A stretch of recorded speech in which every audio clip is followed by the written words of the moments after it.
So let's break down those movements a little bit more. So first of all, the glute stretch. So the glutes, we often sit on them all day and they need a good stretch. They get very tight and they also get a little bit like less blood supply, which means that they're less active when you're walking around. And when they're less active, you can get more load on your lower back.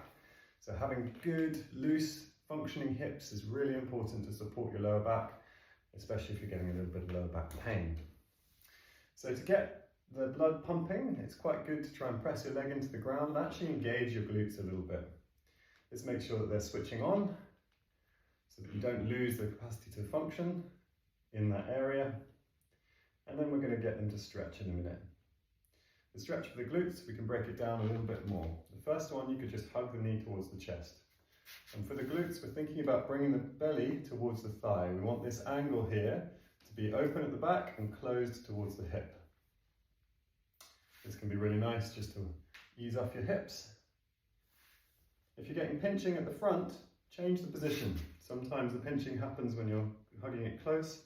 Bringing it out to the side gets a little bit less pinching. If it's still pinching, forget about this movement. Next is bringing the leg across the body. So bringing it onto the other thigh. And here's some adjustments you can make. I'll bring it a little bit over, bring it more towards your foot. And this will change the angle of your hip and it will stretch a slightly different place in the buttock. Another thing you can play with is how far across your body you bring your leg. You can either bring your leg to your chest or your chest to your leg.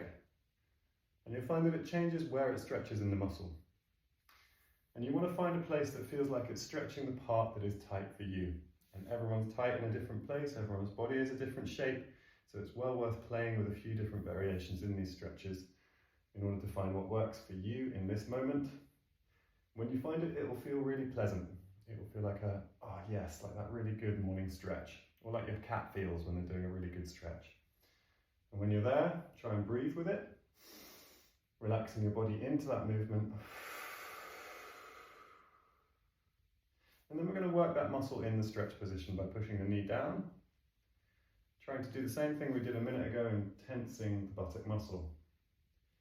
This will help it to stay functional by activating it, connecting it with your brain.